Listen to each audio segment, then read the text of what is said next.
वाजे प्यादा है तो वजीर कौन? पीके जैन हमारे साथ हैं, पूर्व एडीजी मुंबई पुलिस के। ब्रेक के पहले हमने उनसे बात करने की कोशिश की। जैन साहब माफी चाहते हैं, आवाज आप तक नहीं पहुंच रही थी। सवाल यह है कि यह मामला मुंबई पुलिस के अंदरूनी भ्रष्टाचार को खोल रहा है या फिर पुलिस और राजनेताओं के नेक्सस को? रोहित जी, देखिए, मेरे से पहले बहुत सारे राजकीय नेताओं ने इस विषय के ऊपर भाष्य किया। अब ये सारा इस पूरे इन्वेस्टिगेशन को पॉलिटिकल ट्विस्ट दिया जा रहा है। मैं समझ सकता हूं इसके अंदर पॉलिटिकल इंप्लीकेशंस बहुत सारी हैं, लेकिन जो चीज एक आपराधिक मामले से शुरू हुई वो प्योर अपराध का मामला बन गया, चाहे उसमें सर आवाज चली गई आपकी फिर से और तस्वीर भी चली गई है। कुछ भी रहा हो, लेकिन फैक्ट उसमें यह है कि क्रिमिनल कॉन्स्पिरेसी हैच की गई, जिसके तहत मुकेश अंबानी को डराने की कोशिश की गई है। जो भी उनका मकसद रहा, जो भी उसका मकसद रहा, ये कहना बहुत मुश्किल है, लेकिन वो कॉन्स्पिरेसी अपने ही मुंह पे गिर गई और आज ये हालत हो गई कि उसमें एक अधिकारी अरेस्ट हो चुका है, एक पुलिस कमिश्नर का तबादला हो गया, पॉलिटिकल पार्टीज को काफी एम्बेरसमेंट झेलनी पड़ रही है और बहुत सारी आरोप प्रत्यारोप लगाए जा रहे हैं। मैं एक चीज जरूर कहना चाहूंगा कि ये सचिन वजे के लेवल का मामला नहीं था। इसमें सचिन वजे जो है वो सिर्फ एक बोहरा है, उसके पीछे कौन सी शक्तियां हैं, वो सीनियर ऑफिसर्स भी हैं, उसमें पॉलिटिकल फंक्शनरीज भी हैं। वो चीजें अभी जांच का विषय है, वो सामने आएगा।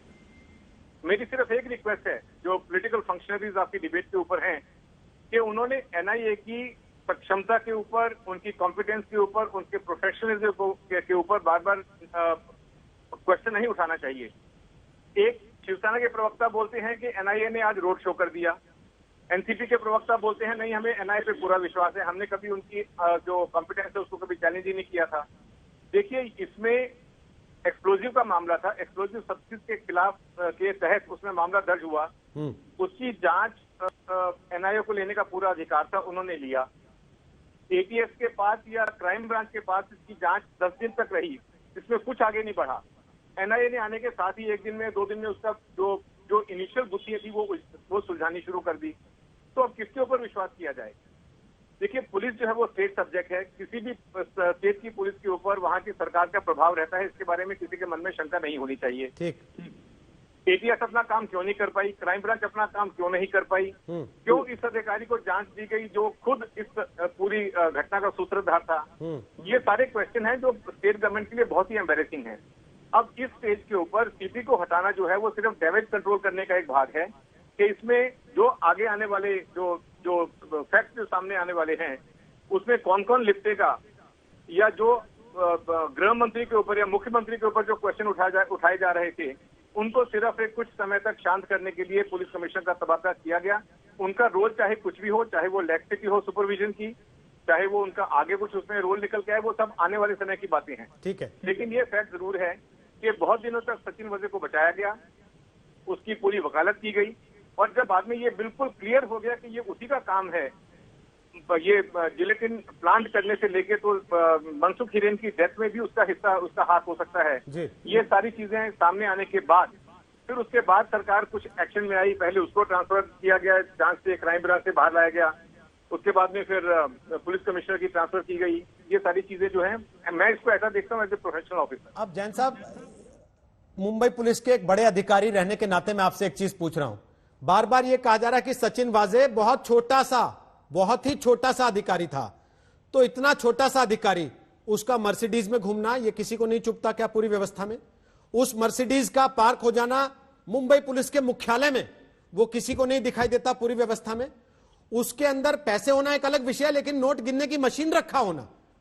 अभी तिवारी जी कह रहे थे कि वो इंटेलिजेंस वाले होते हैं, वो तो नंबर प्लेट बदलते हैं, क्या नोट गिनने की मशीनें भी लेके चलते हैं वो? जैन साहब देखिए, ये जो गाड़ी थी, जो मर्सिडीज मिली है, वो पुलिस आयुक्तालय के बाहर जो क्रॉफर्ड मार्केट है उसका पार्किंग लॉट है, वहां से मिली जी। जो गाड़ी एनआईए ने सीज की इनोवा, व्हाइट इनोवा, वो पुलिस मुख्यालय के अंदर से सीज की गई जी।